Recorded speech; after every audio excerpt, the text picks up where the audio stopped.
আমার নাম ফাতেমা। বয়স কত? বয়স 1998-তে জন্ম। 98-তে জন্ম, তার মানে ওখানে বলা যেতে পারে 22 থেকে 24 বছর বয়স। জি। আচ্ছা, জন্ম জেলা কোথায়? জামালপুর। জামালপুর, ওকে, ঠিক আছে, বলেন পুরো গল্পটাই শুনি, একেবারে ছোটবেলা থেকে যেখান থেকে বলতে ইচ্ছে করে। আমার যখন বয়স এক বছর, তখন আমার বাবা তার ভাইয়ের সাথে মানে আমার কাকার সাথে রাগ করে জায়গা জমি বিক্রি করে ঢাকা নারায়ণগঞ্জ চলে যায়। আমার খালা ওখানে থাকে।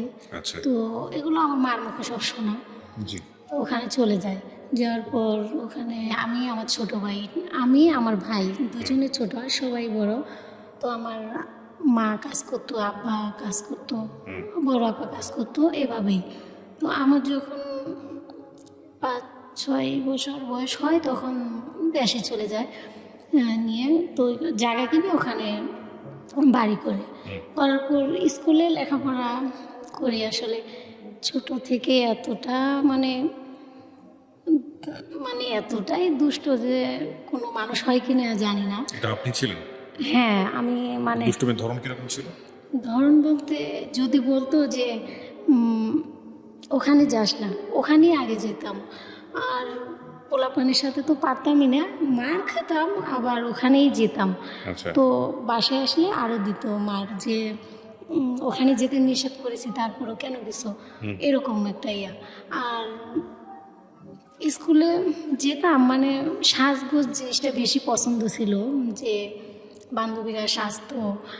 আর ছোটো থেকে আমার নাচ গান এগুলোর দিকে মানে অনেক নারায়ণগঞ্জ থাকছি তো পুরো ফ্যামিলি সহ, মানে এইগুলো মানে আমার অনেক আগ্রহ ছিল ছোটো থেকে। যে কোনো একটা হিন্দি গান, বাংলা, মানে যেটাই শুনতাম ওটাই মানে আমার মানে মুখস্থ হয়ে যেত, এরকম একটা। তো আমার মা বাবা এগুলো পছন্দ করতো না। আমি তখন সব ছোট, তো একটু আদরও করতো, আবার শাসনটা বেশি ছিল। তো সেই ওদের সাথে মানে সাজগোজ করে স্কুলে যেতাম, এরকম বাবা মা নিষেধ করতো, ওটাই করতাম। তো একদিন মানে ওইভাবে ক্লাস 3-4 পর্যন্ত পড়ি। পড়ার পর ক্লাস 2-তে থাকাকালীন আমি ওই স্কুলে পড়বো না, আমার মা বাবাকে বলি। তো ওরা বলে যে তাহলে স্কুলে পড়বে না, কোথায় পড়বে? যে বলছি যে বাজারে ওখানে স্কুল আছে ভালো, ওটাতে পড়বো। তো ওখানে কয়েকদিন ক্লাস করি। তো আমাদের ম্যাডাম বলে যে তুমি মানে কিভাবে যেন কথাটা উঠে, আমার তো এত মনে নেই, যে ওনার মেয়ে ডাক্তার, ঢাকা থাকে, ওনার একটা নাতি আছে, নাতনি ছোট। তো ওর সাথে খেলার জন্য একটা লোক লাগবে। তো ক্লাসের ভিতরে এগুলো আলোচনা করছে। আমি আবার ওগুলো শুনে যে আমাকে পরে বলছে নতুন দেখছে, নতুন ভর্তি হয়েছি, আমাকে অনেক কিছু বলছে, তুমি শুধু খেলবা, ঢাকা থাকবা। তো আমি তো ছোটো থেকে ঢাকা থাকি, ওই নেশাটা আমার ছিল যে হ্যাঁ দেশে ভালো লাগে না, ঢাকা থাকবো, এরকম একটা ভালো লাগতো। তো আমি এক পর্যায়ে বলেছি কি যে ঠিক আছে আমি আপনাদের সাথে ঢাকায় যাব, ঢাকা থাকবো। তো বলে যে ঠিক আছে তুমি বাসায় যাও। তো আমি এরকমটাই ছিলাম যে বলছি না বাসায় যাব না, আমি আপনার সাথে যাব। কালকে আপনারা যাবেন বললেন, বলে না তোমার মা বাবাকে না বলে কীভাবে নেওয়া যায়? তো আমি বলছি যে না আমি যাব, আমার মা বাবা কিছু বলবে না। আল্লাহ কি বলে। পরে ওনার বাইক ছিল, বাইক দিয়ে ওই ম্যাডামের হাজব্যান্ড আমাদের বাসায় আসে। আমার মা তো কান্নাকাটি, যে কত বড় সাহস, এই ভাতের অভাব না কিসের অভাব, যে ঢাকা যাওয়া লাগবে, চাকরি করা লাগবে, কি ঢাকা যাওয়া লাগবে মানুষের বাড়িতে, কেন?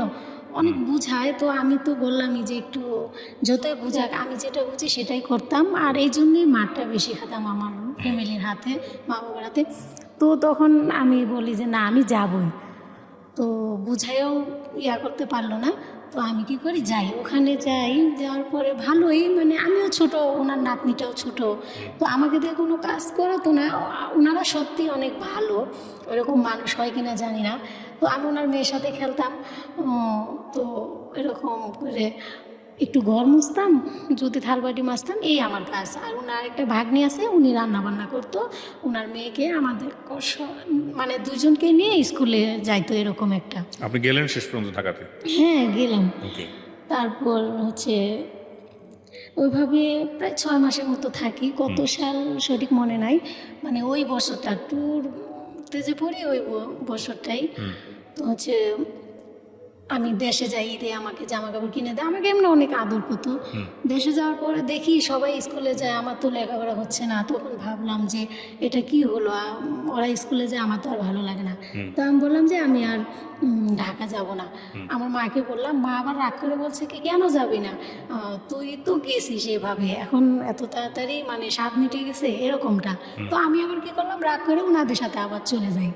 আসার পরে 3-4 মাস পর আর ভালো লাগে না, হ্যাঁ আসলে ভালো লাগে। তারপর এক পর্যায়ে আমি ওখান থেকে পালিয়ে যাই, পালিয়ে আমার বাড়িতে চলে যাই। তো তখন সবাই তো মানে খোঁজাখুঁজি করে চিন্তা, তো বাড়িতে তো আমি হ্যাঁ আমার খালার ওখানে যাই, ওখান থেকে আমাকে দেশে পাঠায় দেয়। তো দেশে যাওয়ার পর ওই আবার স্কুলে পড়ি, এভাবেই চলে। তারপর ক্লাস 5-এ পড়ি, তখন আমাদের ওই বাড়ির আশেপাশে সবাই মানে গার্মেন্টসে চাকরি করে এরকম বলে। তো আমাদের সামনে যায় গল্প করে যে এরকম গার্মেন্টসে চাকরি করি এই সেই।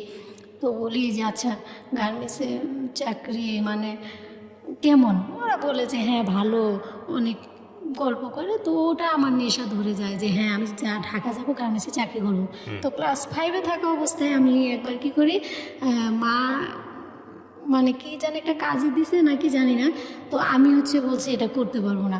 যে কেন করতে পারবো না, কি করবা, যে গার্মেন্টসে চাকরি করে খাবো। বলে ও ওইটা খুব পারবা না। তো এরকম বলে এক পর্যায়ে আমি মার সাথে রাগ করে ওই অবস্থায় মানে বিকেলের সময় চলে যায় বাসা থেকে। ওকে, তো বাবা কি করতো? আমার বাবা তখন হচ্ছে কৃষিকাজ করতো। ওকে, ঠিক আছে, আমি বাসা থেকে চলে এলাম। বাসা থেকে চলেই গেলাম, যাওয়ার পরে এখন রাতে কীভাবে যাব চিনি না, অথচ ওই যে রাগ ওভাবে চলে গেছি। এক ফুফাতো বোনের বাসায় গেছি, তো ওই ফুফাতো বোনের স্বামী আবার বুঝতে পারছে যে এইটুক মানুষ এভাবে যাইতেছে, আমার বাসায় আসছে, তো ওর বাবারে বলতে হবে।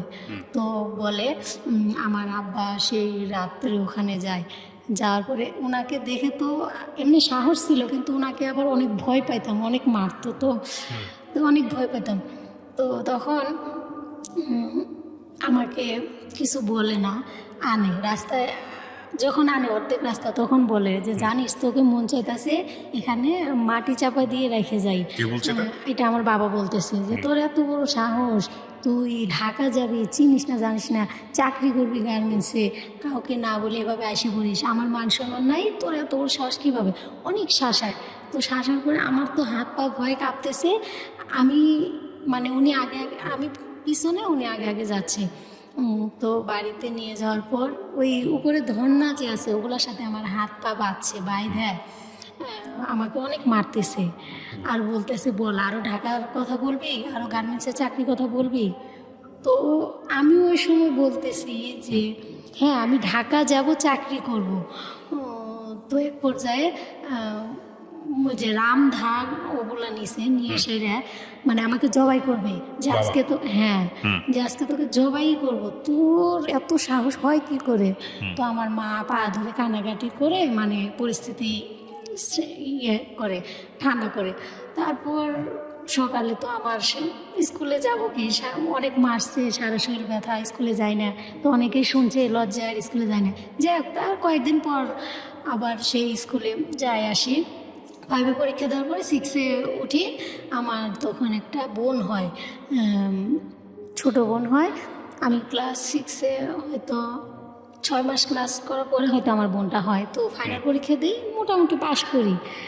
লেখাপড়ার প্রতি তো তখন বেশি একটা ইয়ে ছিল না, ওই গার্মেন্টসের ভূত মাথায়, ওটাই ভাবি সারাক্ষণ।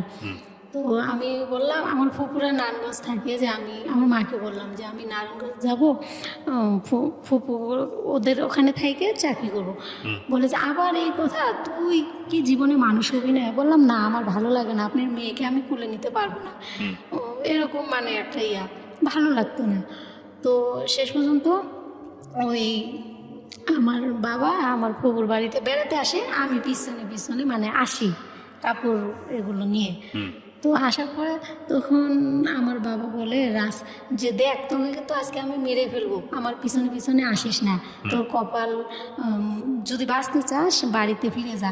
তো আমি তো ওই যে একটা জিদ, যে যাই করুক আমি ঢাকায় যাব, তো তখন শেষ পর্যন্ত 2 ঘন্টার রাস্তা আমাকে হচ্ছে হাঁটিয়ে নিয়ে গেছে। গাড়িতে গেলে 2 ঘন্টা লাগে, সেখানে আমি হাইটে হাইটে গেছি। তারপরেও তার পিছনে পিছনে গেছি, সন্ধ্যা লাগে গেছে। পরে ট্রেনে উঠে নারায়ণগঞ্জে আসি, ওখানে এসে চাকরি নেই। নেওয়ার পরে আমার আব্বা চলে যায়, 6 মাসের মতো কাজ করি। তো আমার আপা বলে যে দেখ, তুই নিজের ভালো কি জীবনেও বুঝবি না, তুই কি চাকরি করবি, কি তুই তো কিছুই কাজ জানোস না, বুঝোস না, ছোট মানুষ, অনেক কিছু বুঝায়। তো আমি তারপরেও 6 মাস চাকরি করার পর আপা বলে কি যে যা, তোরে আমি বই কিনে দেই, 7-এ যাই ভর্তি হবি, লেখাপড়া করবি, অন্তত SSC পাসটা কর, বুঝোস না কিসের গার্মেন্টস, তুই জানোস কি কষ্ট, এরকমটা বলে আমাকে বুঝায় পাঠাই দেয়। আমি আবার ওনার কথা শুনে যাই, আমাদের বাড়িতে আসে পড়ি। তো আইসে সাইরা আমি আর স্কুলে ভর্তি হই না। তো তখন আমার এক চাচাতো ভাই যায়, আমার চাচাতো বোন থাকে এই সাভার। তো ওখান থেকে আমার চাচাতো ভাই যায়। যাওয়ার পর আমি বলি যে আমি ওর সাথে ঢাকা যাব, যে কেন ওর সাথে ঝগড়া হবে? চাকরি করব। আচ্ছা, মানে আপনার কোনো কিছুতেই আপনার ভালো লাগে না, না, স্থির না। হ্যাঁ, আচ্ছা, হ্যাঁ। যে আমি গার্মেন্টসেই চাকরি করব, ওটা মাথায় চাপছে, ওটাই করব। এই বলে যে না, ওখানে যাই কি চাকরি করবা, কাজ জানো, যে হ্যাঁ কাজ শিখছি একটু একটু, এরকম বলে মানে ওকে একটু বুঝায় সুঝায় ওর সাথে আইসা পড়ি। তো আমার বাবা মা তখন আর কিছু বলে না, যে প্রথমেই শুনে নাই, এখন আর কি শুনবে। তো যাই, ওদের ওখানে যায় থাকি। আমার এক মামি, ও আমার চাচাতো বোন, ওনার স্বামী নেই, ওনার এক ছেলে, আমরা 4 জন থাকি আর কি এক রুমে। তো ওইভাবে থাকার পর 2-3 মাস থাকার পর ওনারা আসলে যে পরিবেশে থাকে আমার ভালো লাগে না, যে এমন কি। তো অফিসে সবার সাথে পরিচয় হয়, হওয়ার পর দেখি যে বান্ধবীরা আছে, ওরা এইভাবে থাকে ব্যাচেলার। তো আমি ভাবলাম ওভাবে থাকবো। তো এরকম কয়েকজনের সাথে পরিচয় হয়, 2 জন। তো বলি ওদের সাথে থাকবো, মামিদের ওখান থেকে আসে পড়ি, আইসে ওদের ওখানে যাই।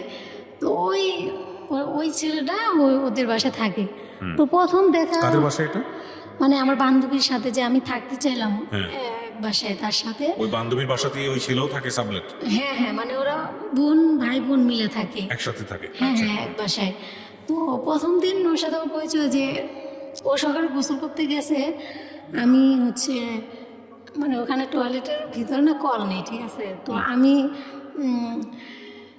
বদনা নিয়ে দাঁড়ায় আছি, ও মানে ওখানে কল, বালতি পাতা, ও মানে গোসল করবো এরকম, ওর হাতে মগ। তো আমিও কিছু বলি না, ও কিছু বলে না, দাঁড়ায় আছি। ও কী করলো, মগ দিয়ে পানি দিল। তো ভাবলাম যাই হোক, ওভাবে নিয়ে টয়লেটে গেলাম। এই হলো ওর সাথে আমার প্রথম দেখা। তারপর থেকে আমি কথা বলতাম না, ও বলতো না। তো পরে দেখি যে একই অফিসে, কি ব্যাপার এক অফিসে। তো আমার এক ফ্রেন্ড আছিল, ওকে আবার পছন্দ করতো। তো সবাই বলতো যে ওকে পছন্দ করিস, তো ওর চেয়ে তো ওর বান্ধবীটা ভালো, মানে আমার কথা বলতো। তো এক পর্যায়ে আমার বান্ধবী আবার ওকে পছন্দ করতো না। তো ওর এক বন্ধু আমার কথা যখন বলে, তখন বলে এই ঠিকই তো বলছিস, ওর থেকে তো ওই বেটার, মানে এরকম একটা ওরা কথাবার্তা বলে। তারপর তো এভাবে আমাকে সরাসরি, আমি ওনাকে তারপর থেকে ছোট ভাই ডাকতাম, যে ছোট ভাই নাম ধরে, আমিও আপনি বলতাম, উনিও আপনি বলতো, ছোট ভাই বলে ডাকতাম। তো এইভাবেই কাজ করি, অফিসে চলে। তো ঈদের ছুটি আসে, তো আমি তো সবসময় বোরকা করতাম, আর সবসময় মানে স্বাভাবিক সাদাসিধেভাবে চলাফেরা। তো ঈদের ছুটির দিন বান্ধবীরা সবাই শাড়ি পরবে, একটু সাজবে, ওই ভূত মানে ওরা সাজবে আমাকে বলছে। তো আমি কি করছি, মানে গ্রাম্য সাজ যেটা বলে, ওই সাজটা আমার অনেক পছন্দ ছিল। যে ওই গ্রাম্য ভাবে যে কাপড় পরে, লাল চুড়ি, এইভাবে ফুল এক সাইডে এইভাবে দিয়ে যে এই সাজে, ওইভাবে সাজে গেছি। সবাই তো অবাক, যে কি ব্যাপার, এইভাবে মানে ও তো এইভাবে আসে না, এইভাবে সাজছে, সবাই ছবি উঠাচ্ছে এরকম। তো অনেকেই, তারপরে ও তো দেখে মানে খুবই মানে অভাবে তাকাই রয়েছে। ওইভাবে ওই দিনটা গেল, ঈদে বাড়িতে গেলাম, আসলাম।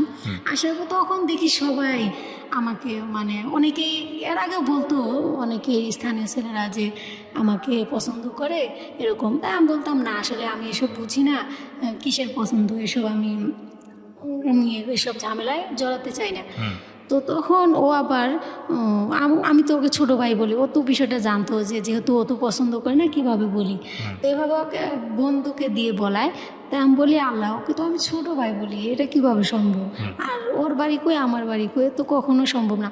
তো অনেক কিছু বলি, তো আমাকে সরাসরি বলে যে দেখো আমি তোমাকে সত্যি ভালোবাসি, তোমাকে ছাড়া আমি আসলে বাঁচতে পারবো না। সরাসরি বলে?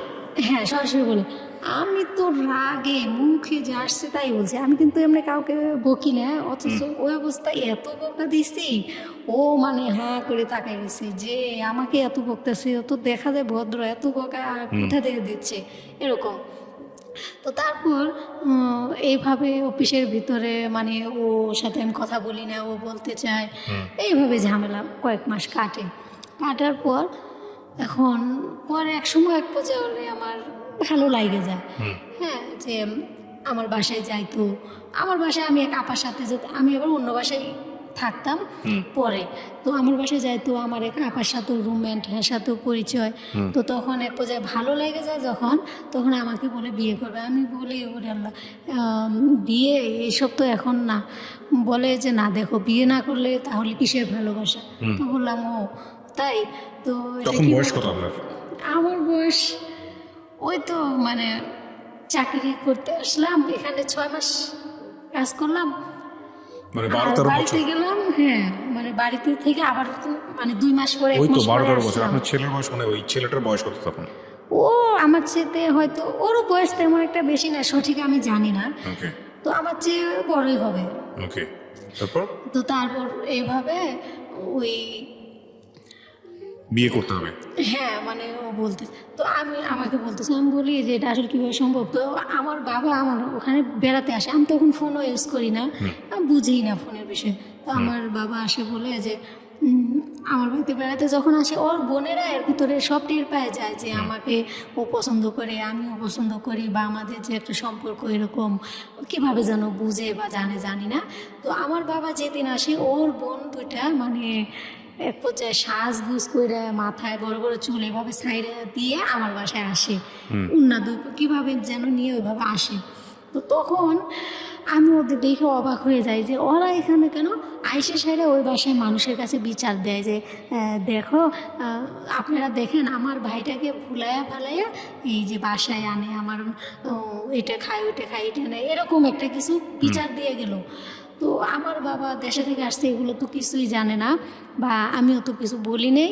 আমাদের জাস্ট ও পছন্দ করে, আমি পছন্দ করি, অফিসে দেখা হয়, এতটুকুই। আর আমার বাসায় মাঝে মাঝে আসতো, আমার রুমমেটের সাথে তার পরিচয় ছিল এই জন্যে, বা আমার হয়তো 2টা নিয়ে আসতো। তো আমার এরকম বলার পরে আমার বাবারে আমি জীবনে কোনো সময় আসলে কান্না করতে দেখি নেই।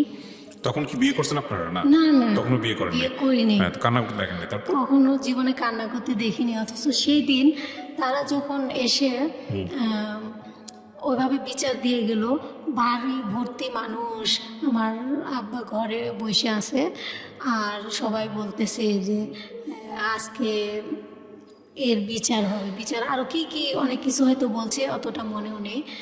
তো আমার বাবা শুধু আমারে বলল যে আচ্ছা তুই কি এগুলো করার জন্যে এইভাবে এই ঢাকা শহর আসছিস? এই জীবনে তো সবই করলি, এটাই বাকি ছিল না? তো এইভাবে মানে তার চোখে পানিগুলো টলমল করতেছিল, এভাবে আমারে বলতেছিল। তো এই প্রথম আমি তার চোখে ওরকম পানি দেখতে পাই। তো আমার ওই বয়সটার সময় আমি টয়লেটে যাই, মানে এত ভাবে মানে মুখ চেপে ধরে কান্না করি, যেটা আসলে কষ্ট পান আপনি? হ্যাঁ, বাবাও কষ্ট পায়? হ্যাঁ, অনেক, তারপর মানে ওনার ওটা দেখে অনেক কান্না করি। তো পরে হাত মুখ ধুয়ে এসে তো বাবারে বলি যে আপনি খাইতে দিছি, খাইলো না, যে ঘুমান। তো পাশের রুমে বেচালার থাকে, ওনাদের সাথে ঘুমাতে দিলাম। তো যাক, আল্লাহর রহমত, ভালো আর কিছু হয় নাই তখন। তো উনি সকালে চলে গেল, আমি ওখানে থাকলাম। তো চাকরি করি এভাবে, আরও কি হয়েছে এত কিছু তো মনেও থাকে না, এত বছর আগের কথা। তো যাই হোক, ও আমাকে বলে, ও আমার নিয়ত যে এত কিছুর পরে তো আসলে ওই ছেলেকে তো ওর কাছে বিয়ে বসবো এটা তো অসম্ভব। তো আমার মনের একটা টার্গেট যে আমি দেশে চলে যাব, সামনে পয়লা বৈশাখ আসতেছে, এরকম একটা টার্গেট। তো ও তখন বলে যে ও বুঝতে পারে বেতন দিবে হয়তো 2-3 দিন আগে। তো ও বুঝতে পারে, ও ছেলেবেলে ভাড়া করে যে আমাকে যেভাবে হোক। আমি ওকে বলি যে হ্যাঁ ওকে বিয়ে করব। ও আমাকে বলে আমি রুম নিছি, সত্যি মিথ্যা ও জানে সেটা, বলে রুম নিছি। আমি শুধু ওর কথায় হ্যাঁ হ্যাঁ করে গেছি যে ঠিক আছে, যে বলে রুম নিছি আমি তো তোমাকে বিয়ে করব। তো আমি চাচ্ছিলাম যে ওকে যেভাবে বলি আমি ওখান থেকে কাইটে পড়ার জন্য মানে ওকে এসব সান্ত্বনা দিতাম। আর ও বুঝতে পারছে যে আসলে আমি মিথ্যা কথা বলতেছি। তো ওইখানে স্থানীয় ছেলেপেলে ভাড়া করে নিয়ে অফিস ছুটি হয়, সবাই ফ্লোরে সবাই জানে যে আজকে ও আমাকে বিয়ে করবে, আমি যদি বাড়াবাড়ি করি আমার ক্ষতি করবে, এই আপনি জানেন না? আমি জানি না। তো এখন সবার বেতন দেয়, আমার বেতন দেয় না। আমি বলি যে আমার ওখানে অফিসে আরও আপা ডাকে বান্ধবী, ওদের বলি যে আচ্ছা আমার বেতন দেয় না কেন, সবার তো বেতন দেওয়া শেষ, আর আমি তো অপরটার হেল্পারও না, তাহলে আমার বেতন এখনও দেয় না কেন? কয় তুই কি এখনও কিছু বুঝিস নেই? যে কেন কি বুঝবো? কই দেখ নিচে তাকায়, তো জ্বালানাতে তাকায় দেখি ওখানে পোলাপান ও মানে টাকা দিয়ে রাখছে এরকম। তো আমাকে সুপারভাইজার সবাই বোঝায় যে ছেলে তো ভালো, সমস্যা কি, ও বিয়ে করতে চায়, করো বিয়ে, সমস্যা কি, ভালো তো। আমাকে বোঝায়। আমি কইছি যে না আসলে আমি বিয়ে করব কি, ওরে তো আমি বলছি মানে ওটা আমি সুপারভাইজারে বলতেছি যে আমি তো ওরে বলছি যে আমার বাবা সামনে পয়লা বৈশাখ আসে, আমার বাবা যদি আসে তাহলে বিয়ে শাদি যাই হোক ওনার মতে, এভাবে তো এরকম করতেছে কেন, বুঝে না কেন? বলে হ্যাঁ ও তো বলতেছে যে তুমি চলে যাবা, এই জন্য ওইগুলো করতেছে। তো এক পর্যায়ে আমার বেতনটা দেয়, তো ফ্লোরে সুপারভাইজার ওই আমার সাথে একটা আপা আমার রুমমেটে আমি ফোন দিয়ে বলছিলাম গেটে আসতে। তো যাই হোক আমাকে ও ফ্লোরে আইসে মানে টাইনে হেসরায় সিঁড়ি দিয়ে নামায় নিয়ে যাইতেছে। তো আমি ওকে মানে ওই অবস্থায় আমার মাথা গরম, প্রচণ্ড বকতেছি। গার্মেন্টস আর কেউ ছিল না আপনাকে হেল্প করার মতো? না, ওখানে আমার হেল্প করার মতো কেউ ছিল মানে সবাই বলতেছে যে ছিল তো ভালো, সমস্যা কি, বিয়ে কর। কিন্তু আমি আসলে চাচ্ছিলাম না যে না এটা আমার বাবাকে এখনই এইভাবে কষ্ট দিল, ওনার কি অপরাধ ছিল, আর এটা সম্ভব না এরকম একটা। তো যার কারণে আবার ভালোও লাগতো না, হয়তো একটু ভালো লাগলেও বেশিটাই ভালো লাগতো না এরকম। তো তারপর ওইভাবে নিয়ে যায়, আমি অনেক বকাঝকা করি। তো গেটের সামনে নিয়ে ও আমার রুমমেট আসে, আসার পরে ওরে বলতেছে কি ব্যাপার তুমি ওর হাত ছাড়ো, এরকম করতেছো কেন, হ্যাঁ মানুষের অমানুষের মতো ব্যবহার করতেছো। তো ওরা বলে কি যে চুপ থাকেন, আপনি কথা বললে আপনার ওই সমস্যা হবে, চলে যান। কয় আমি ওরে না নিয়ে যাব না, কয় আপনি ওরে নিতে আসলে আপনার ঝামেলা হবে। তো এক পর্যায়ে দুইজন দুই দিক থেকে আমার হাত ধরে টানাটানি করতেছে রাস্তার ভিতরে, এরকম পরিস্থিতি। তো ওখানে আবার স্থানীয় এক আঙ্কেল দোকানে চা খাচ্ছে, আবার ওনার ভাসতে মানে ভাইয়ের ছেলেরা এই ছিল এই কাজের সাথে জড়িত। তো উনি বলছে এই কী হয়েছে, এখানে আস, একটা মেয়ের সাথে এরকম করতেছিস, মেয়েও তো দেখতেছি ছোট, ওর সাথে এরকম কেন করতেছিস? তো সব ওরা বলে যে এরকম এরকম ও রুম নিতে বলছে, ও বিয়ে বসবে, এখন দেশে চলে যাবে, এই এরকম সব বললো। তা আমি বললাম যে না দেখেন আঙ্কেল, আমার বাবা আসবো, এই বিয়ে শাদির বিষয়টা কিভাবে আমি একা ইয়া করব। তো এরকম বলার পরে বলে যে ও তো ঠিকই বলছে। তো ও বলে না ও তো মিথ্যা কথা বলতেছে, ও তো বেতন টাকা পাইছে, ও আজকেই চলে যাবে, কালকে সকালে তো ওরা খুঁজেই পাবো না, ওরা বিয়ে করবো কীভাবে। তো আঙ্কেল বলে যে এই বেশি বুঝো, চুপ করো। ও ওর বোনদের ডাকায়, ওর বোনরা আসে, ওর বোনদের সব বুঝায় বলার পরে ও বলে না আমি ওকে আজকেই বিয়ে করব। তো ওকে একটা থাপ্পড় দেয় যে ঠিক আছে আজকেই বিয়ে কর, ওর যা লাগে আমি দিব, মানে ওর ঘরের যা ফার্নিচার লাগে আমি দিব, ওর গয়না দিয়ে সাজিয়ে নিয়ে যা, তাহলে ওকে আজকে বিয়ে পড়াই দিব যা। তো তখন বোঝায় সোজা ওর বোনেরা আগে চলে যায়, ও চলে যায়। তখন আমি ভাবলাম যে যাক বাঁচলাম, এরকম একটা ইয়া। তো তো আসার সময় ও আমাকে বলে এই রুম নিচে টাকা দিয়ে যা। তো আমার তো মাথা ওই সময় এমনিতেই মানে রাগ, তো আমি বলছি কত তরুণ ভাড়া, কই 2400 টাকা দিলাম, 100 টাকা ভাঙতি নেই, তো বলছি নে আর 100 টাকার বিষ খাবি। রাগের মাথায় এগুলো বলে এসে বললাম। এখন বাসায় আসার পর আমার আর ভালো লাগে না যে একটা মানুষকে এভাবে বললাম, এটা কি করলাম, একটা জীবনের ক্ষতি করা। তো একটা যদি কিছু করে ফেলে তাহলে আল্লাহর কাছে তো আমি অপরাধী হব, মানে এরকম একটা ভিতরে মানে জাগলো যেটা কি করলাম। তো এক পর্যায়ে ও নাকি, এটা ওর মুখে শোনা কথা, ও নাকি সবাইকে ফোন দিয়ে বলছে যে আমাকে মাফ করে দাও, আমাকে আর কোনোদিন পাবে না, এসে অনেক কিছু নাকি বলছে। তো এক পর্যায়ে আমার কাছে ফোন নাম্বার ছিল, আমার কাছে ফোনটা দেয় নাই, আমি ফোন দিছি যে আচ্ছা আপনি কই, তখন আপনি করে বলি যে আপনি কই, আমি কই সেটা তুমি জানে কি করবা, যে না আপনি দেখেন আমি ওটা বলছি, রাগ করেন না, ঠিক আছে, বলে আমি এমন জায়গায় আছি কোনো দিনও ফিরে আসবো না, এর জন্য তুমি দায়ী। তো বললাম দেখেন কিছু কইরেন না, ঠিক আছে আপনি আমাকেই চান তো যান, আমিও আপনাকেই চাই, তো আপনি কিছু করেন না, বাসায় যান, কালকে সকালে এই অফিসের সামনে আপনি আসবেন। তো অনেকক্ষণ কথাবার্তা বললে এরকম একটা ওর প্রতি একটা টান এসে গেল যে এটা কি করলাম, এরকম মানে বলছি কথাগুলা। তো সকালে আমার তো ফোন দিছে আসো, যে আসবো, কেন, কই তুমি রাত্রে কি বলছিলা, না আসলে সব কিন্তু রেকর্ড করা আছে, তাহলে কিন্তু বুঝবে। তো বললাম যে আচ্ছা আসলে কি হবে, যে আসলে কি হবে, তোমাকে বিয়ে করবো, ঠিক আছে বিয়ে করলে তো শান্তি, ঠিক আছে। তো গেছি ওর বন্ধুর বাড়িতে নিয়ে যায়, তো সবাই অফিসের ভাবছে, আমরা দুজনে তো অফিসে যাইনি, তার পরের দিন সবাই ভাবছে আমাদের বিয়েটা হয়ে গেছে, তো বিয়েটা তো হয় নাই। পরের দিন আমাদের রাতের 12টার দিকে বিয়েটা হয় কাজী অফিসে, মানে রান্নাবান্না করে কি মানে এরকম। আপনার আমার বাসায় জানতো এটা না? ও তারপরের দিন সকালে যে আমি যাই, আমার রুমমেটে শুধু বলি যে আপা আমি এক জায়গায় যাইতেছি, যে কোথায় যাও, যে আপনি পরে বলবো। তো এই দিক দিয়ে তো আর আমি বাসায়ও আসি না, আমার বাবা আমাকে অনেকবার ফোন দেয়, ফোনটা তো ধরি না। তারপর রাত্রের 8টার দিকে একবার ফোন দেয়, তখন আমি ওদের ওখানে, যে রাত্রের 8টা-9টার দিকে কাজী অফিসে নিয়ে আমাদের বিয়ে হবে, এই ফাইনাল। তো আমার গায়ে যে আগের দিন 3 পিস পরা ওইটাই, আর কিছু না। তো আমার আব্বা ফোন দিয়ে শুধু বললো যে আচ্ছা আজকে থেকে আমার জিজ্ঞাসা করে যে তুমি কই, আমি মিথ্যা কথা বলছি যে আমি বাসায়, যে বাসায় এখনও মিথ্যা কথা বলতেছো, এই জীবনে আর কত আমাদের কষ্ট দিবা, তুমি এখন তো বাসায় না, ও যা করতেছো ভালোই করতেছো, আজ থেকে মনে করবো আমার একটা মেয়ে মারা গেছে। তো ওই কথা বলে ফোনটা কেটে দেয়, আমি বারবার ফোন দিয়ে ফোন অফ করে রাখে। আমি অনেক কান্না করি যে আসলে সবই তো গেল, আর কি করার আছে, কিছু তো করার নাই। তো এক পর্যায়ে ওইভাবেই কাজে অফিসে নেয়, একটা নাকের ফুল কিনে আনে, চুড়ি, এই ব্যাস এতটুকুই। এভাবে নিয়ে কাজে অফিসের বন্ধুরা যায় মিষ্টি কিনে কিনে। এখন কাজই বিয়ে পড়াবে না, আমার কাগজপাতিতে বয়স হয় নাই, এগুলা ওর কাগজপাতিতে হয় নাই, আমি চাকরি করি অন্য কাগজ দিয়ে, ও অন্য কাগজ দিয়ে চাকরি করে, ওর খালাতো ভাইয়ের কাগজপাতিতে এই।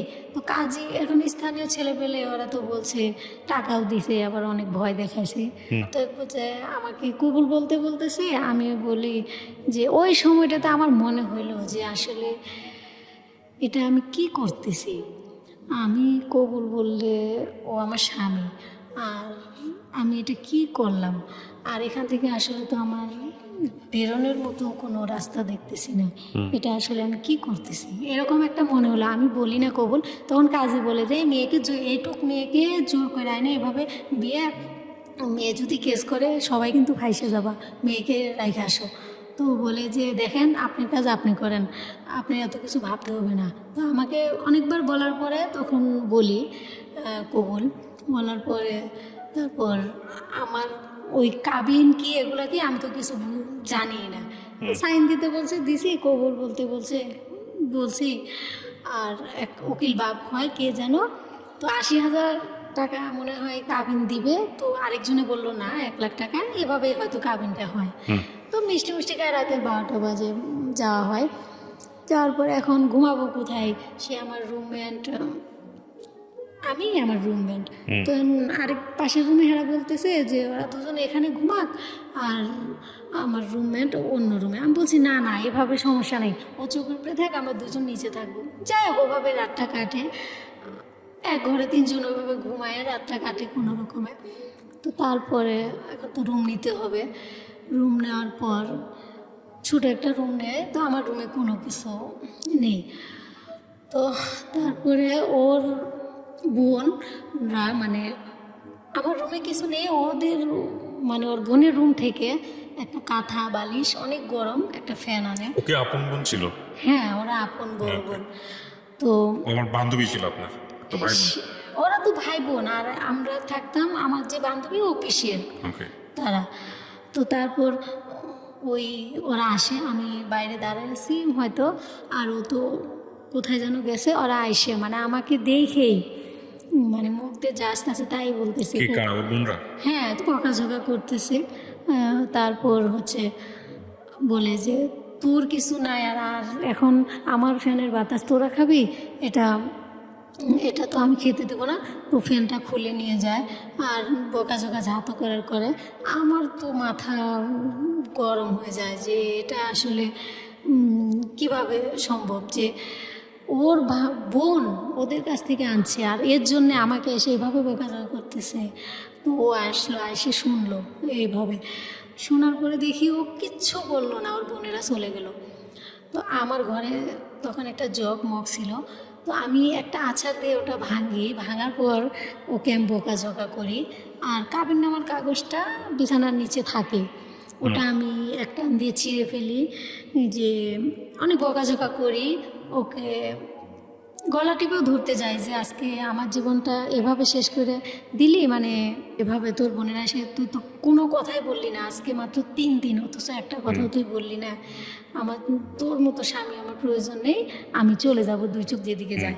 এগুলো বলে আমি হচ্ছে বেরোবো, সবাই মিলে আমাকে ধরে বুঝায়, অনেক ইয়া করে। তো যাক, ওভাবে 2-4-6 মাস ভালোই কাটে। তো দুজনেই তো নতুন, আমি নতুন অপারেটর হয়েছি, ওই সময় তেমন একটা কাজ ভালো জানি না, ও মোটামুটি অপারেটর।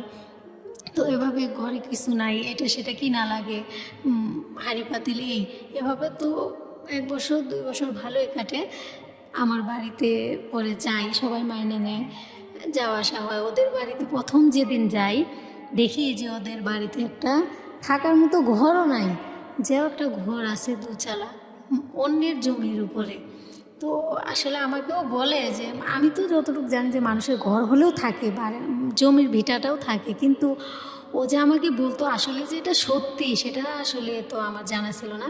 যাই হোক, তো ওইভাবে নিয়ে যাওয়ার পরে আমি ওগুলো দেখি, মানে সবাই বলে এই নতুন বউ নতুন বউ, আমাকে দেখে তো সবাই অবাক যে ওরে আল্লাহ, এই মেয়ে কই থেকে আনছে, এই ছেলে এই বউ পাইলো কই, মানে সবাই খুব পছন্দ করছে এরকম বলতেছে যে কিভাবে পাইলো। তো তখন আমি সবার সামনে আমার চোখের পানি আর আটকে রাখতে পারি নাই, এত কান্না করতেছি, পানি আটকে রাখতে পারি না। ও আমাকে বলে যে দেখো কান্না করো না, মানুষে বলবে আমি তোমাকে জোর করে আনছি, দয়া করে তুমি কান্না করো না। যাই হোক, পরিস্থিতি সামাল দে।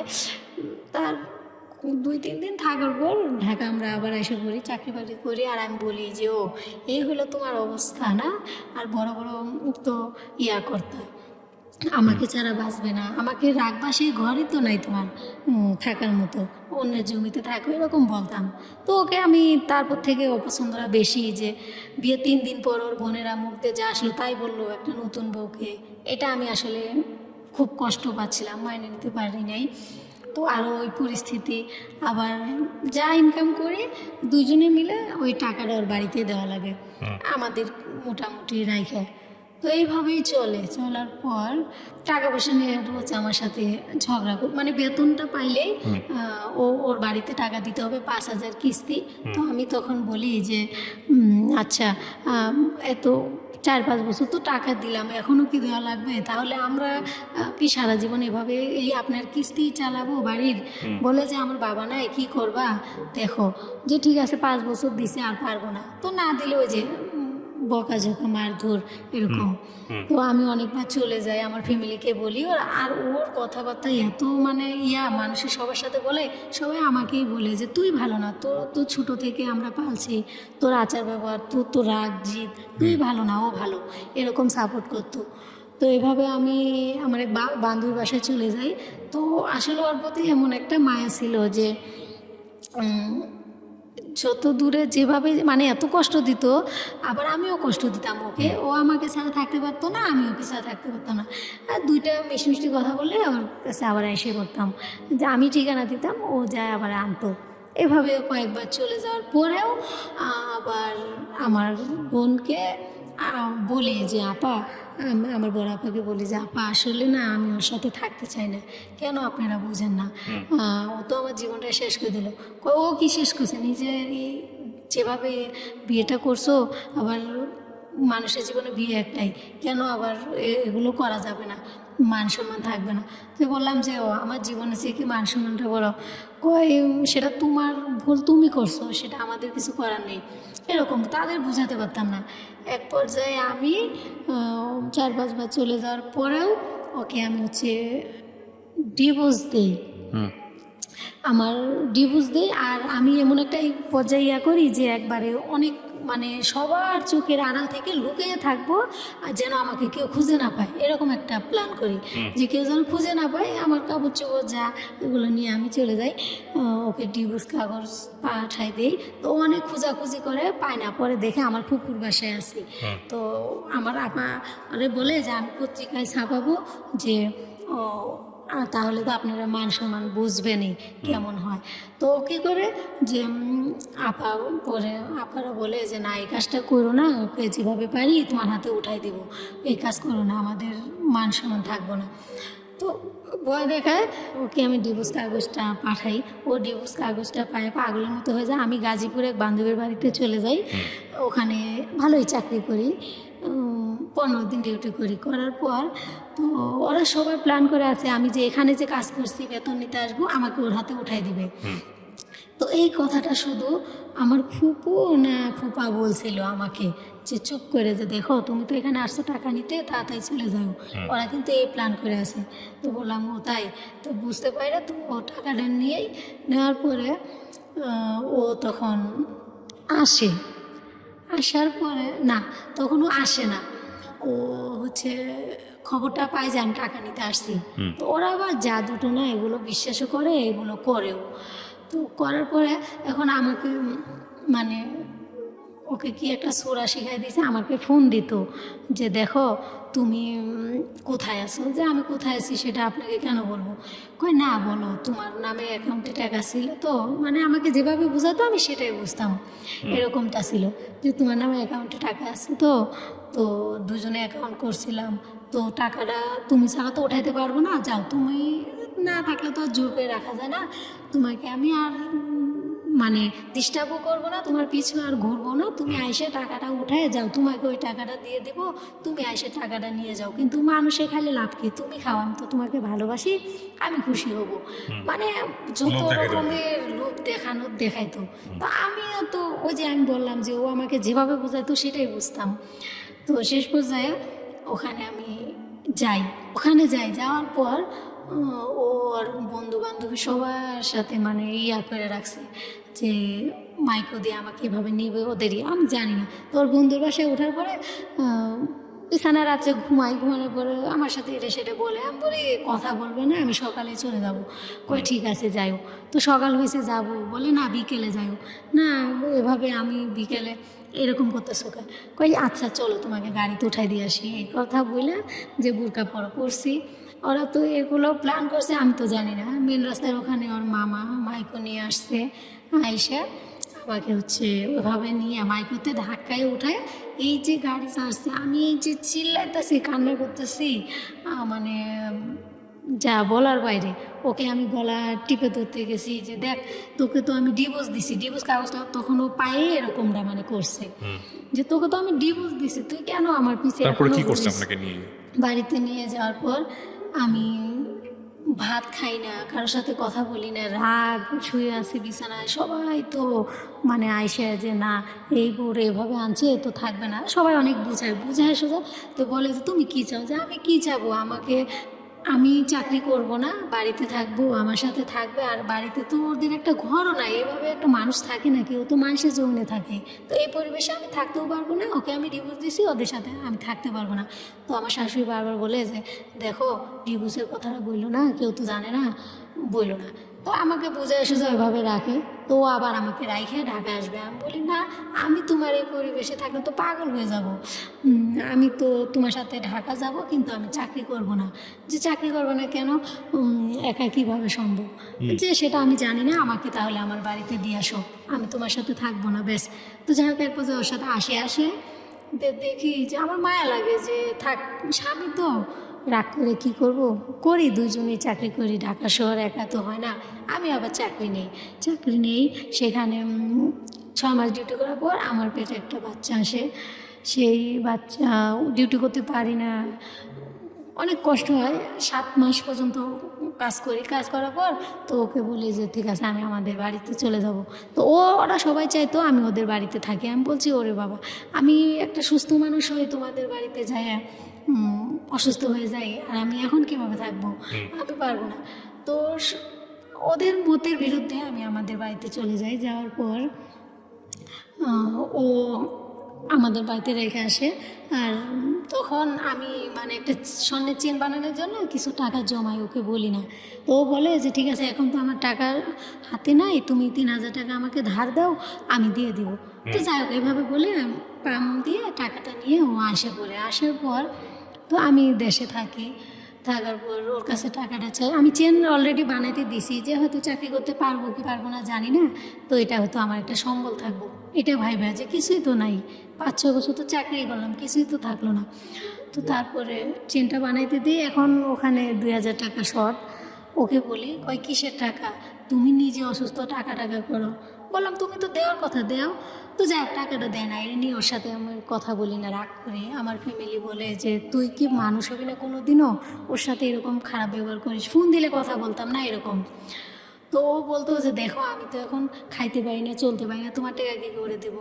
তো তখন আমি অনেক ধরনের কথা বলতাম যে দেখো তুমি খাইতে পারো না, চলতে পারো না, আমাকে ছাড়া হচ্ছে না, আর এখন তুমি খাইতে পারো না, এরকম অনেক কিছু বলার পর তো তখন আপনি যে সেকেন্ড টাইম ওর সঙ্গে থাকলেন, ও কি আপনাকে বিয়ে করেছিল? যেহেতু আপনি ডিভোর্স দিয়ে দিয়েছেন, বিয়ে না করে আপনারা থেকেছেন।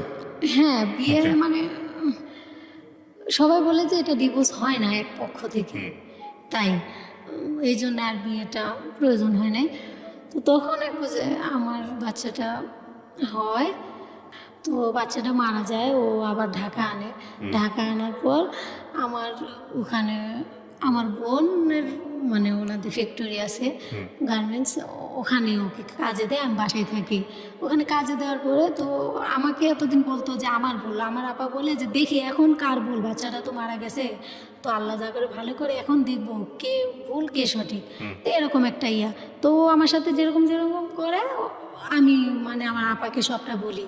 তো ও এক পর্যায়ে কী করে, ওদের আপার ফ্যাক্টরি থেকে অনেকগুলা গেঞ্জি মানে লেডিস সুন্দর সুন্দর প্লাজো, শার্ট এগুলো তৈরি হয়, তো সেগুলো নিয়ে লুকায় রাখে রুমে। তা আমি হঠাৎ করে মানে ওই সানসেটের উপরে রাখে, আমি বলি যে এগুলো কি, দেখি ওরে প্রশ্ন না করে আমার আপার কাছে নিয়ে যাই যে আপা এই দেখেন এগুলো আমার রুমে। এগুলো তোর রুমে মানে ওরে জিজ্ঞেস করছিস? যে ওরে কি জিজ্ঞেস করবো, এগুলো পাইলাম আপনারা দেখাইতাছি। তো ও আবার একদিন খুঁজে, তো আমি বলি কী খুঁজেন? কয় যে আমি এখানে কাপড় রাখছিলাম। যে হ্যাঁ কাপড় তো রাখছিলেন, আমারে তো বলতে পারতেন, বলেন নাই তো আপারে দেখাইছি, আপার কাছে তো দিছি, আপা আপনি ডাকছে। তো আপা সেই দিন ওরে মানে অনেক অপমান করে যে আমি তো মানুষকে এমনি দেই, আর তুমি এই কাজটা কিভাবে করলা? তুমি আমার বোনের স্বামী, তুমি চাইলে তো মুখ দিয়ে বলতে দেরি, তোমাকে তো 10-20টা দেওয়া ব্যাপার না, তুমি এই কাজটা কিভাবে করলা? মানে ওকে সব দায়িত্ব দিছিল, মানে সবার বেতন দেওয়া এই দেওয়া এরকম একটা দায়িত্ব ছিল। তো বলার পরে আপাকে বললাম আপা যাই করেন ওর সাথে আমি আর থাকতেই পারবো না, আমার সম্ভবই না। তো তখন বলে যে কি করা যায়? তো তখন আমি বলি যে ওকে আসলে এমনি তো যাইতে বললে যায় না, তো ওকে যেভাবে পারি এখান থেকে তাড়াতে হবে। তো আমি নারায়ণগঞ্জে যে আগে থাকতাম, ও দুলাভাই, ওখানকার দুলাভাই একটা স্থানীয়, সেই দুলাভাইয়ের সাথে সব বললাম যে ভাইয়া আগের বারও ওই ডিভোর্সটা দিছিলাম ওনাকে নিয়েই, যে এমন এমন, তখন তো ও ছিল না, এখন তো এ আছে, তো এই দেখেন এই এরকম নিয়ে আমার বাচ্চাটা এরকম মারা গেছে, আবার আসছি, এই হলো আমার জীবন, সব বলছি। যে ঠিক আছে তুমি ওকে নিয়ে কোনো রকমে আমার এখানে যেভাবে পারো আসো, তারপরে ওকে এখন সাথে নিয়ে ডিভোর্সটা করাবো। তো যাই হোক, ওকে পার্কের কথা বলি যে চলো আমরা ঘুরতে যাই, ঠিক আছে চলো, গেছি। তো ওই ভাইয়া আসছে, আসার পর তো ও তো দেখে অবাক, তো ও ভাইয়াদের বাসায় নিয়ে যায় কাজী অফিসে, ও ওখানে অনেক কান্নাকাটি করে যে দেখো তোমার এগুলো মনে ছিল। তখন আমি ওকে অনেক কথা বলি যে আমার জীবনটা নষ্ট করার জন্য তোমার আজকে এই মানে তোমাকে আমি একবারে আমার জীবন থেকে বাতিল করে দেবো, তুমি আমার জীবনে হ্যাঁ ওকে সাইন করাই। আর ও আবার মানে ওই একই কাগজে মানে কাজের কাছে থাকে, আর আগের বাচ্চা ইয়া করি, তো ওকে সাইন করাই, ও সাইনটা করে, কান্নাকাটি করে। যাই হোক, ওভাবে ওকে তাড়াই দেওয়া হয়, ও আয়সা পড়ে। আয়সা পড়ার পর আমি আবার ওখানে থাকি। 2-1 মাস থাকার পর আমি আবার হচ্ছে মানে আবার আমি এই এলাকায় আসি। আসার পর ও কীভাবে যেন টের পায়, আবার আমাকে কথা ভুলায় ফেলায়। তো আমিও ওর কথার জালে ফাইসে যাই যে হ্যাঁ যে আপনি আবার বিয়ে করছেন নাকি আপনি থাকা শুরু করেছেন? হ্যাঁ, আবার তো বিয়েটা হয়ই নেই, যে কেন হয় নাই সেটাও বলতেছি। বিয়ে হয়নি বাট একসঙ্গে থাকছেন, শেষমেশ কি করছেন? আমি বুঝতে পারছি আপনার গল্পটা যেভাবে গেছে আপস অ্যান্ড ডাউনে, ঠিক আছে। আপনি ওর সঙ্গে আতেন নাকি চলে গেছেন? না, আমি ওর সাথে নাই। লাস্টলি যে চলে আসছেন তখন কি আবার ডিভোর্স দিচ্ছেন? হ্যাঁ, সেটা আমাদের ফ্যামিলি থেকে ডিভোর্স। এই ঘটনাটা কবে ঘটছে? এই ঘটনাটা এই 1.5 বছর আগে। 1.5 বছর আগে ঘটছে। শেষমেশ যেটা হলো, ও আপনার জন্য বহুবার পাগল ছিল এবং শেষ পর্যন্ত যেটা হয়েছে যে ও আপনাকে ছেড়ে দিয়েছে, এখন আপনি ওর জন্য পাগল হয়ে গেছেন। ও কি বিয়ে শাদী করেছে? বিয়ে করছে, হ্যাঁ, আমার পরে মেয়েটা হওয়ার পর। আপনার কি বাচ্চা কাচ্চা হয়েছে ওর ঘরে? হ্যাঁ, আবার তো আমার আরেকটা মেয়ে হয়েছে। মেয়েটা কোথায় এখন? মেয়েটা ওদের বাড়িতে। আর আপনার সঙ্গে ডিভোর্স হয়েছে কত বছর? ডিভোর্স হয়েছে এই 1.5 বছর। 1.5 বছরের মতো। এই 1.5 বছরে কি আপনি অন্য কারোর সঙ্গে সংসার করা বা কোনো কিছু? না, ওসব কিছু না। তো আমার একটাই কষ্ট যে আপনি কি রেডিওর মাধ্যমে ওকে কিছু বলতে আসছেন? না, আমি ওকে কিছু বলতেও আসিনি, ওকে বিশ্বাস করাতেও আসিনি। আমি শুধু এখানে আসছি যে আমার মা বাবার মনে যে আঘাতগুলো দিছি, আর আমার মা বাবা আমাকে আমার ভালোই চাইছে, তারপরেও তাদের এত কষ্ট দিছি, যার কারণে আজকে আমি সুখী হতে পারিনি। এই রিয়েলাইজেশনটা, এই মূল্যায়নটা খুব গুরুত্বপূর্ণ। হ্যাঁ, খুবই গুরুত্বপূর্ণ। আপনি ছোটবেলা থেকে যদি একটা জিনিস দেখেন, আপনি একটা মানে অস্বীকার করার কোনো উপায় নেই, আপনি অবাধ্য ছিলেন পরিবারের। শুধু তাই না, এটা কোনোভাবেই মানে ডেফিনেটলি আপনার সঙ্গেও আপনার হাজব্যান্ড যে আচরণ করছে সেটাও অ্যাকসেপ্টেবল না। কিন্তু একটা মানুষকে যদি আপনি ছেড়েই দিবেন মন থেকে, ডিভোর্সের সিদ্ধান্ত তো নিয়ে তো তার সঙ্গে সংসার করার কোনো মানেই হয় না। আপনি ডিভোর্স দিচ্ছেন, তারপরে সংসার করছেন, 1বার না 2বার না, কয়বার হয়েছে এরকম ডিভোর্স? আমি 2বার। একবার আমি দিই, পরে ওকে নিয়ে দেওয়ার পরে ও তো আবার আমাকে নিয়ে যায়। ফাইনালি তো আরেকবার দিচ্ছেন। ফাইনালি আমার বাবা ওদের বাড়িতে যায়, মানে আমার বাড়িতে 1 বছরে এত মানে অত্যাচার করছে যে মানসিকভাবে শারীরিকভাবে এত অত্যাচার করছে যে আমার মেয়েটা তখন ছোট, 2 মাস বয়স। ও ঢাকায় আসে, আর আমার খোঁজখবর তো নিতই না, আমার সাথে কথাও বলতো না। তো এই চাপটা আমি নিতে পারতাম না। তখন আমি ওর জন্য পাগল হয়ে গেলাম যে সংসারের প্রতি, সন্তানের প্রতি একটা মায়া এসে গেল। তো এরকম আমাদের এই নিয়ে সারা এলাকার ভিতরে মানে বিচার, সালিশ, সবার মুখে এই কথা। আচ্ছা ফাতেমা, আমি আপনাকে একটা কথা বলি, সেটা হচ্ছে আপনার এই গল্প থেকে যদি আমাদের কিছু শেখার থাকে, আপনি দেখেন বিষয়টা ঠিক আছে কিনা। সেটা হচ্ছে মন হচ্ছে একটা অবাধ্য জন্তুর মতো, শক্তি আছে মনের। হ্যাঁ, সে যুক্তি মানে না, সে যুক্তির ধার ধারে না। যখন মনে হবে যে পৃথিবী বলবে না ঠিক না, তখন আমার মন বলতেছে এটা ঠিক। তো এই মনের কথা শুনে যে মানুষটা সবসময় নড়াচড়া করে, যে মানুষটা সবসময় মনকে নিয়ন্ত্রণ করতে জানে না, তার আসলে মনুষ্য জীবন থাকে না। তার তো নিজের ক্ষতি হয়ই, তার চারপাশে যারা থাকে তাদেরও ক্ষতি হয়। আপনার কখনো মনে হয়েছে ছেলেটা ভালো, আপনি ওর সঙ্গে থাকছেন, কখনো মনে হয়েছে ছেলেটা ভালো না, বের হয়ে গেছেন, ডিভোর্স দিয়ে দিচ্ছেন। ওর মনে হয়েছে যে না, যেমনি হোক মেয়েটাকে আমার কাছে রাখতে হবে, ও চেষ্টা করছে। এরকম করতে করতে করতে করতে শেষ পর্যন্ত দুজনের জীবনেই একটা ভয়ঙ্কর রকমের স্পট পড়ে গেছে। আপনি গল্পটা কেন বললেন আজকে রেডিওতে এসে? আমার মেয়েটার জন্যে, আমার মা বাবার জন্যে দুইটাই অপশান। আমার মেয়েটা হচ্ছে,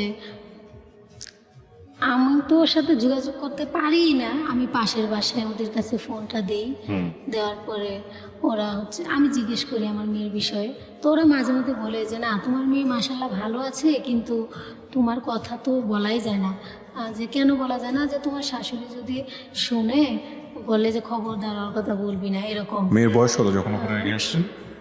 মেয়ের বয়স, আমি 1.5 বছর, তখন ওর বয়স 1 বছর হবে। তার মানে ওর তো কোনো স্মৃতিই নাই আপনাকে নিয়ে, সে অর্থে। স্মৃতি নাই বলতে, ওই যে যে বিয়ে করছে, যে মেয়েটাকে বিয়ে করে, তো সেই মেয়েটাকে মা ডাকে, সেই মেয়েটাকে নিয়ে মানে খুব ইয়া, তো আমাকে চিনেই না, জানে না।